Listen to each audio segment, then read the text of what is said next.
famille, Alassane Ouattara a décidé de brûler la Côte d'Ivoire. Ces lieutenants que vous connaissez, ces personnes-là, c'est eux qui incitent, qui encouragent Dramane Ouattara, l'autocrate, le liberticide, le dictateur, à rester au pouvoir afin de pouvoir s'enrichir sauvagement sur le dos des Ivoiriens. Il a un lieutenant qu'on appelle Cissé Ibrahim Bakongo qui a fait une sortie. Au cours de cette sortie-là, Bakongo Ibrahim Cissé, on écoute d'abord ce qu'il dit. Et vous allez voir. Mais il faut que le RDS sache une chose. Dans l'opposition, ils ont été tellement violents jusqu'à ils sont arrivés à prendre des armes contre la Côte d'Ivoire. Mais cette fois-ci, personne ne va reculer. Aucune menace ne fera reculer les fils et les filles de ce pays-là. On écoute Bakongo et je vous reviens. Je comprends. Laurent Gbagbo et le PPACI veulent nous ramener dans les profondeurs abyssales où ils nous avaient précipités. Par leur amateurisme, par la démagogie et la violence. Laurent Gbagbo, je dis bien, et son PPACI, ils nous annoncent qu'ils vont se battre. Mais nous leur disons que nous les attendons. Nous les attendons sur le terrain du combat pour le développement de notre pays. Nous les attendons sur le terrain du progrès de notre pays. Nous les attendons sur le terrain de l'amélioration des conditions de vie et de travail de nos populations. Mais s'ils nous attirent sur nos terrains, nous saurons répondre présents.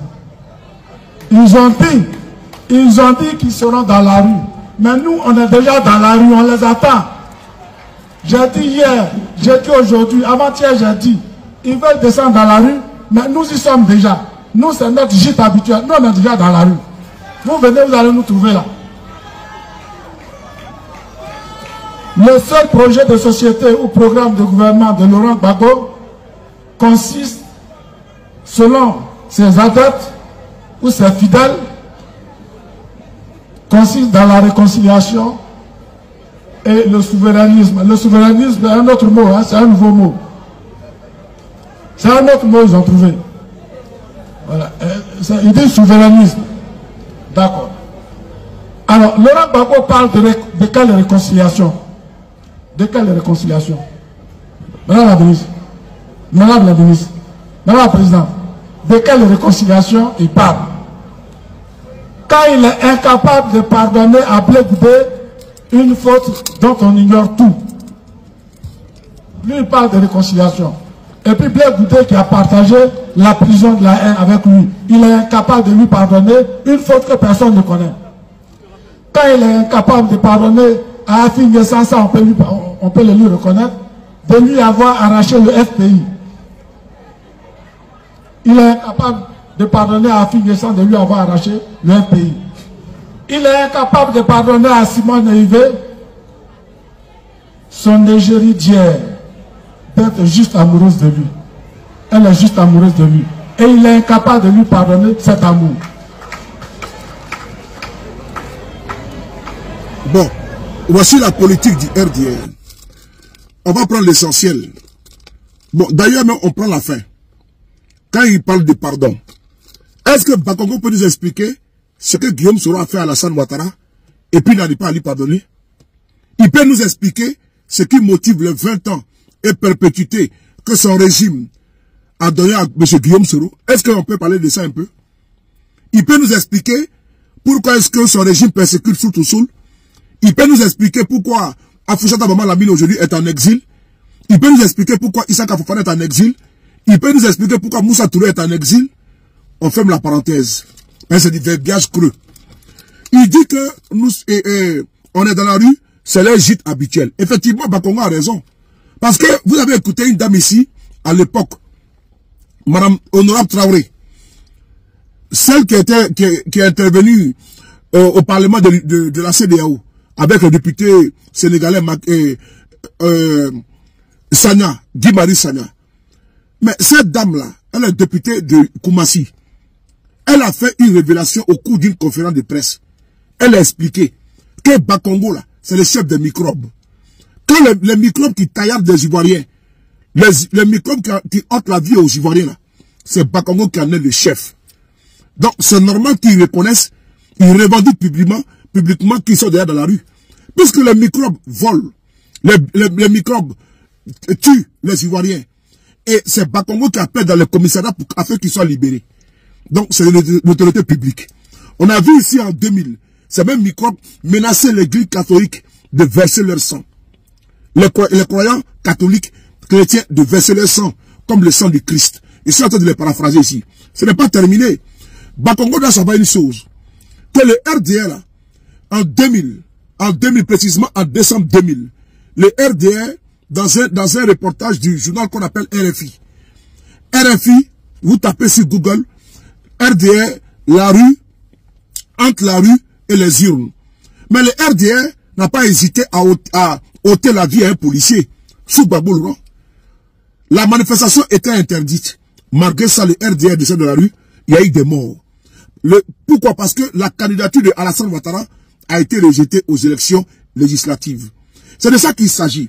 Il faut dire à M. Cissé Bakongo que cette fois-ci, l'injustice qui frappe les leaders politiques de l'opposition ne passera pas. Aucune menace ne passera pas.